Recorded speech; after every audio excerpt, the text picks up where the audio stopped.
अस्सलाम वालेकुम। Chemistry part 1 chapter 2 experimental technique, और उसमें जो लास्ट हमारी सेपरेशन टेक्निक वो है क्रोमेटोग्राफी। क्रोमेटोग्राफी की थोड़ी सी पहले हम हिस्ट्री देखते हैं और फिर देखते हैं कि ये एक बेस्ट सेपरेशन टेक्निक है as compared to solvent extraction, या इससे पहले जो हम लोग पढ़ चुके हैं सेपरेशन टेक्निक। तो इसकी हिस्ट्री में 1903 में साइंटिस्ट था माइकल स्वेट। उसने सबसे पहले प्लांट के कुछ पिगमेंट्स को सेपरेट किया। जैसा कि अगर हम देखें जो हमारा लीव्स है उसके कुछ क्लोरोफिल के पिगमेंट हैं, जैसा कि ज़ैंथोफिल, ये बायो वालों ने पढ़ा होगा। इसी तरह से कैरोटीनॉइड, ठीक है, ये पिगमेंट हैं प्लांट पिगमेंट जो कि फोटोसिंथेसिस के अंदर पार्टिसिपेट करते हैं। तो उसने इन प्लांट पिगमेंट को by using chromatographic method separate किया। चूंकि ये वाले जो कंपोनेंट हैं, ये उस पिगमेंट क्लोरोफिल के कंपोनेंट जो हैं, दीज आर कलर्ड कंपोनेंट।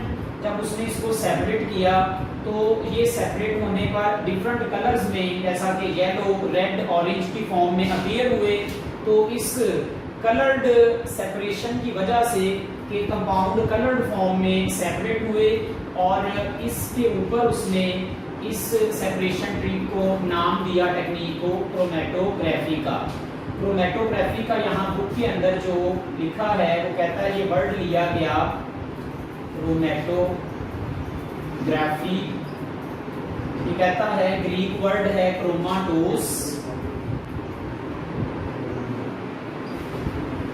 इसका मीनिंग है कलर राइटिंग। ठीक है, जैसा कि मैंने कहा, जब उसने इन प्लांट पिगमेंट को सेपरेट किया तो सेपरेट होने पर ये डिफरेंट कलर की फॉर्म में अपीयर हुए, सेपरेट हुए। ठीक है, उसने कॉलम यूज किया था, क्योंकि हम उसकी ज़्यादा डिटेल में नहीं जाएंगे, हम सिर्फ वर्ड को देख रहे हैं कि ये ग्रीक वर्ड क्रोमाटोस से लिया गया, जिसका मीनिंग है कलर राइटिंग। तो कलर राइटिंग किस वजह से आया कि उसने कलर्ड कंपाउंड क्या किए थे, सेपरेट किए। तो इस सेपरेशन टेक्निक को फिर क्या नाम दे दिया गया, क्रोमेटोग्राफी का। अच्छा, अब ये जो टेक्निक है ये यूज की जाती है for the separation of component of mixture. अगर हमारे पास एक मिक्सचर हो, उसमें एक से ज़्यादा कंपोनेंट मौजूद हैं, तो उन कंपोनेंट को उस मिक्सचर से सेपरेट करने के लिए इस टेक्निक को यूज़ करेंगे। जैसा कि हमने ऊपर देखा कि प्लांट के पिगमेंट हैं क्लोरोफिल, कैरोटीनॉइड, ज़ैंथोफिल, इस तरह से और भी कलर जो इसके पिगमेंट हैं, इसको उन्होंने क्या किया, इकट्ठे थे, सेपरेट किया। इसी तरह से हमारा मिक्सचर है, उस मिक्सचर में से एक से ज़्यादा कंपोनेंट को सेपरेट करने के लिए ये टेक्निक यूज़ की जाती है। अब इसका फ़ायदा ये है, जैसे हमने सॉल्वेंट एक्सट्रैक्शन में देखा था कि हमें बार बार एक्सट्रैक्शन करके मैक्सिमम अमाउंट सॉल्यूट की हम क्या करते हैं, सेपरेट करते हैं। इसमें ये होगा कि हम कंपोनेंट लेंगे मिक्सचर्स के, उसके एक से ज़्यादा कंपोनेंट हैं, हमें उसको बार बार नहीं करना पड़ेगा, एक ही स्टेप्स के अंदर ये क्या हो जाएंगे, सेपरेट हो जाएंगे, और ये टाइम कंज्यूमिंग टेक्निक भी नहीं है। ठीक है, तो इस वजह से ये इसकी इंपॉर्टेंस है कि इसमें टाइम कम लगेगा। एक तो इस वजह से आ गया कि उतना टाइम नहीं कंजप्शन, और दूसरा कि हमें बार बार जो है, जैसे हम रिपीटेड एक्सट्रैक्शन कर रहे थे, वो नहीं करनी पड़ती, एक ही स्टेप्स के अंदर जो है वो हम लोग क्या कर सकते हैं, सेपरेशन। तीसरा कि एक से ज़्यादा कंपोनेंट एक टाइम पर क्या हो जाएंगे, सेपरेट हो जाएंगे। तो ये इसकी क्या है, यूजफुलनेस है क्रोमेटोग्राफी। जैसे हमने सॉल्वेंट एक्सट्रैक्शन में देखा कि हम सेपरेशन के लिए दो सॉल्वेंट यूज करते हैं, जिसको हम टू फेज का नाम भी कह सकते हैं। एक सॉल्वेंट को एक फेज कह सकते हैं, दूसरे सॉल्वेंट को दूसरी फेज। यहाँ पर भी दो फेज यूज होंगी फॉर सेपरेशन। तो इसका प्रिंसिपल है ना, बिल्कुल सेम उसी तरह का ही है सॉल्यूट का डिस्ट्रीब्यूट होने का, जिस तरह का हम सॉल्वेंट एक्सट्रैक्शन में कर आए। तो इसमें दो फेजेज यूज होंगी, लेकिन इसमें हम इनका डिफरेंट नेम रखेंगे। एक फेज वो होगी जो कि रेस्ट पर होगी, स्टेशनरी होगी। ठीक है, तो इसके स्टेशनरी होने की वजह से इसका नाम क्या आएगा, स्टेशनरी फेज। STATIONAR। ठीक है। इसमें एक फेज ऐसी होगी जो कि मूव नहीं करेगी, जो कि रेस्ट पर होगी, वो क्या कहलाएगी, स्टेशनरी फेज। और एक फेज ऐसी होगी जो कि मूवेबल होगी, तो हम उस फेज को क्या बोलेंगे, मोबाइल फेज। सिंपल कि यहाँ जो दो सॉल्वेंट लेंगे, एक हमें रेस्ट पे करना पड़ेगा और एक को मूव करवाना पड़ेगा।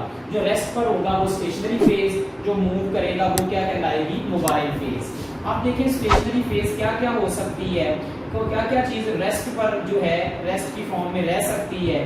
तो स्टेशनरी फेज यहाँ पर हम लोग कोई सॉलिड ले सकते हैं, क्योंकि सॉलिड रेस्ट पर होता है, वो मूव नहीं कर सकता। या हम लिक्विड ले सकते हैं, ठीक है, जिसको हम सस्पेंड कर दें, ठीक है, किस पर, किसी इनर्ट सॉलिड पर, ठीक है। इन दोनों के दोनों को या तो हम as a solid stationary phase ले लें, जिसको या दूसरे लफ्जों में हम लिक्विड ले लें, उस लिक्विड को किसी इनर्ट सॉलिड के ऊपर क्या कर दें, सस्पेंड कर दें, पेस्ट कर दें, इस तरह से कि वो जो लिक्विड है वो मूव ना कर सके।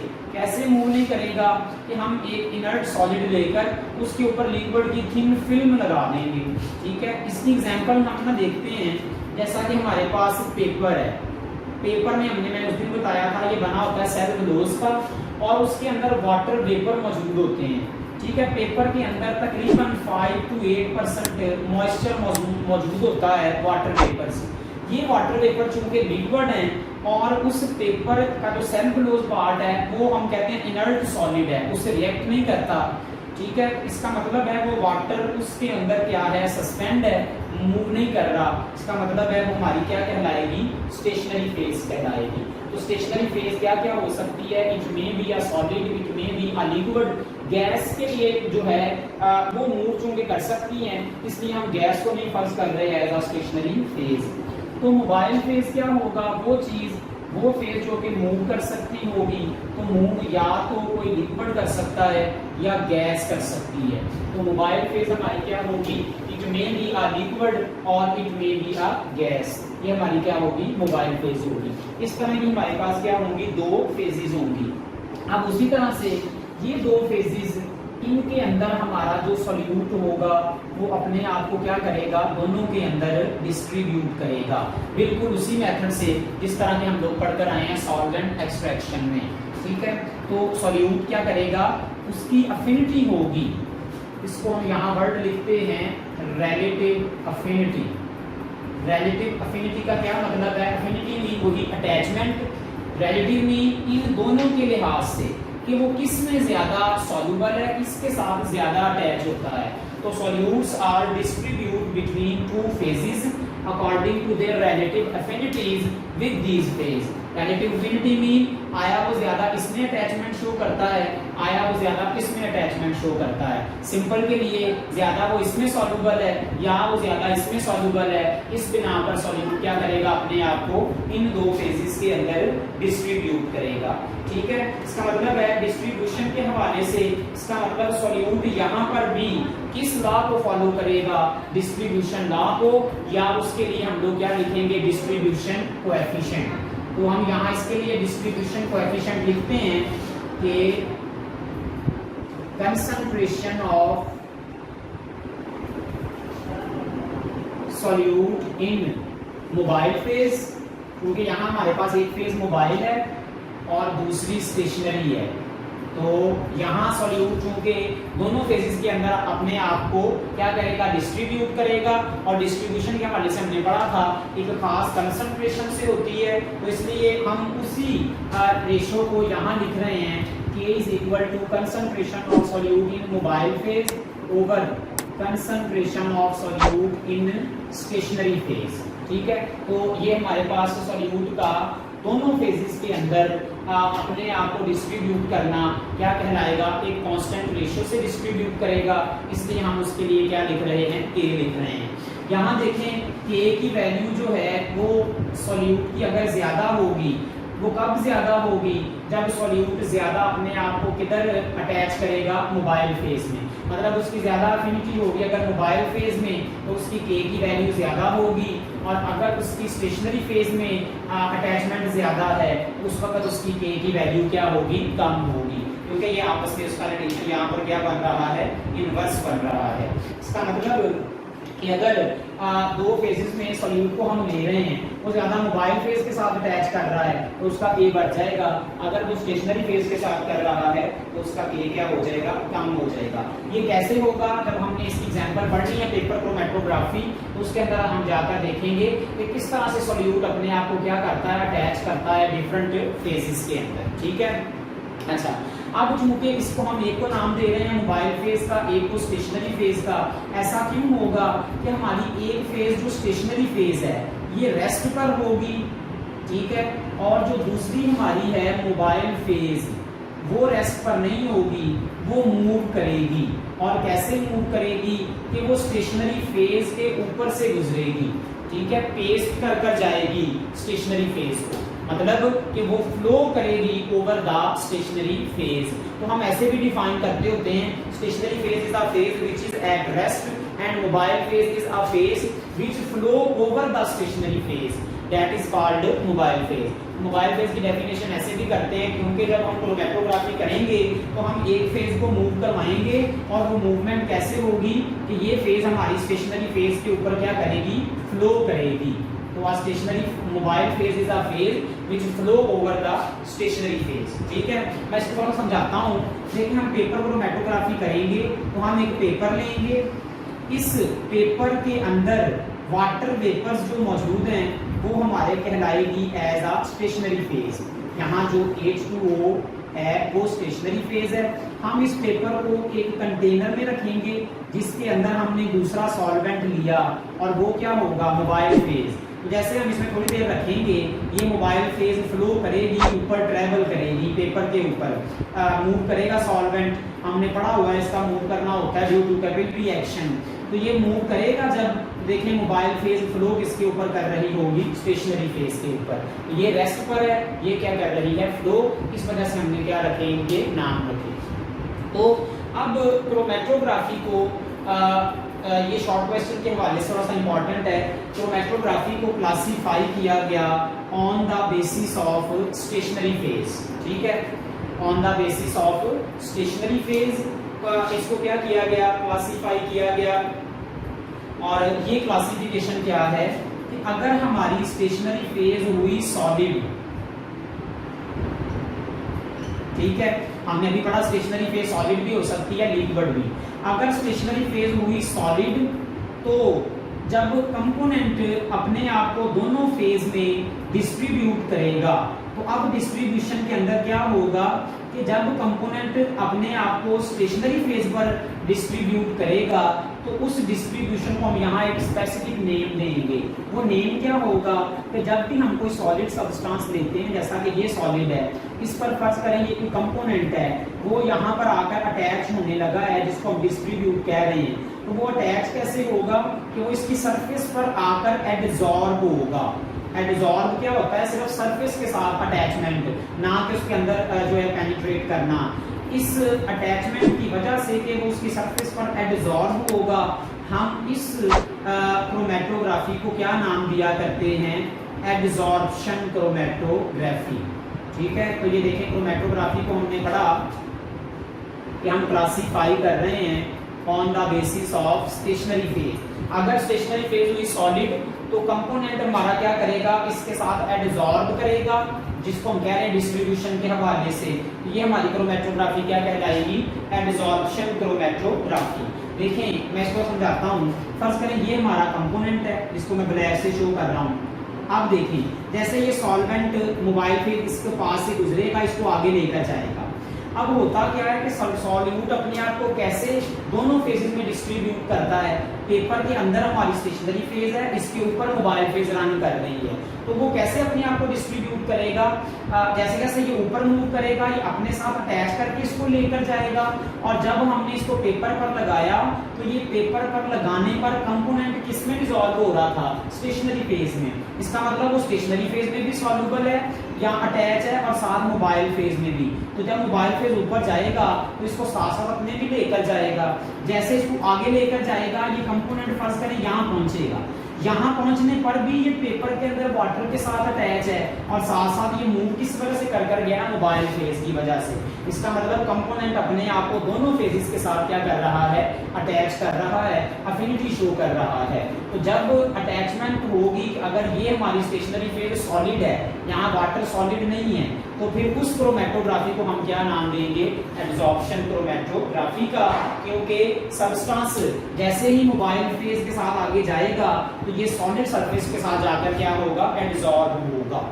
अच्छा, अगर हमारी स्टेशनरी फेज हो लिक्विड, दूसरी कहानी, दूसरी टाइप इसकी, अगर स्टेशनरी फेज हमारी है लिक्विड, तो जैसा कि ये पेपर की एग्जांपल दे रहा हूँ, यहाँ मोबाइल फेज तो है ही लिक्विड, पेपर के अंदर स्टेशनरी फेज भी लिक्विड है। तो अगर ये कंपोनेंट यहाँ से यहाँ गया, तो अब ये कंपोनेंट ये भी सॉल्वेंट है, लिक्विड है, ये भी लिक्विड है, दो लिक्विड के अंदर अपने आप को क्या करेगा, डिस्ट्रीब्यूट करेगा। जब दो लिक्विड की बात करते हैं तो हमने सॉल्वेंट एक्सट्रैक्शन के अंदर पढ़ा था कि अ लिक्विड डिस्ट्रीब्यूट और पार्टीशन, ठीक है, इटसेल्फ बिटवीन टू कंपोनेंट और टू लिक्विड्स। तो जब हम दो लिक्विड की बात करते हैं तो उस वक्त हम वर्ड यूज करते हैं कि सॉल्यूट या कंपोनेंट दो लिक्विड्स के दरमियान अपने आप को क्या करेगा, पार्टीशन करेगा। ठीक है, तो इसका मतलब है अगर पार्टीशन करेगा तो इस वक्त इस क्रोमेटोग्राफी को हम क्या नाम देंगे, पार्टीशन क्रोमेटोग्राफी का। तो ये देखें, ये उस वक्त टाइप्स बनाई जब स्टेशनरी फेज की नेचर देखी। अगर लिक्विड है तो सॉल्यूट अपने आप को दोनों के दरमियान पार्टीशन करवाएगा, तो ये पार्टीशन क्रोमेटोग्राफी होगी। अगर सॉलिड होगा तो वो डिस्ट्रीब्यूट करेगा, लेकिन अब डिस्ट्रीब्यूट होने पर वो एक सरफेस पर जाकर एब्जॉर्ब होता है। तो इसके अटैचमेंट के फिनोमिना से हमने इसको क्या नाम दे दिया, एब्जॉर्प्शन क्रोमेटोग्राफी का। ठीक है, एब्जॉर्प्शन क्रोमेटोग्राफी की कौन कौन सी एग्जांपल हैं, इसमें हमारे पास आती है TLC, थिन लेयर क्रोमेटोग्राफी, क्योंकि इसके अंदर हम स्टेशनरी फेज सॉलिड लेते हैं और वो सॉलिड हमारी स्टेशनरी फेज क्या होती है, सिलिका। ठीक है, सिलिका ये हुआ करती है, मोबाइल फेज तो लिक्विड ही होगी। तो TLC एब्जॉर्प्शन क्रोमेटोग्राफी है। इसी तरह से कॉलम क्रोमेटोग्राफी भी ये हमारी इसमें आ जाती है, एब्जॉर्प्शन में। पार्टीशन क्रोमेटोग्राफी की एग्जांपल हमारी बुक में दी गई है और वो है पेपर क्रोमेटोग्राफी, क्योंकि पेपर के अंदर जो स्टेशनरी फेज है वो हमारी क्या है, लिक्विड है। ठीक है, ये क्या आ जाएगी, पार्टीशन क्रोमेटोग्राफी होगी। ये दो टाइप्स बहुत इंपॉर्टेंट शॉर्ट क्वेश्चन है, difference between absorption as well as partition chromatography, ये आपने करना है। अब इसमें एक शॉर्ट क्वेश्चन और important, what is the principle of chromatography, principle क्या है, तो ये आपने क्या बताना होगा इसका प्रिंसिपल।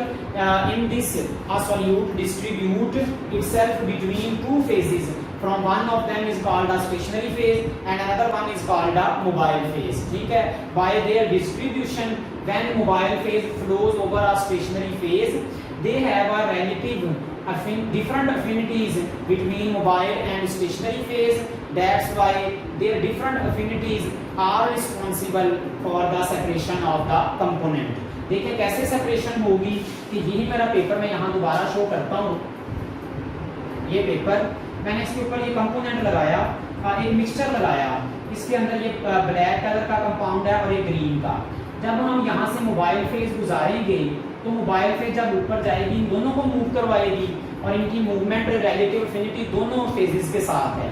फर्ज करें इस कंपोनेंट की मोबाइल फेज के साथ ज्यादा एफिनिटी है, जैसे जैसे मोबाइल फेज ऊपर जाएगा ये ज्यादा ऊपर चला जाएगा, यहाँ पहुंच गया। इसकी कम थी इसकी ग्रीन वाले की, इसकी ज्यादा थी स्टेशनरी फेज के साथ। तो जैसे जैसे अगर ज्यादा स्टेशनरी फेज के साथ थी तो मोबाइल फेज उसको ऊपर ले जाना चाहता था, लेकिन चूंकि वो ज्यादा स्टेशनरी फेज के साथ अटैच था वो इतना ऊपर नहीं गया।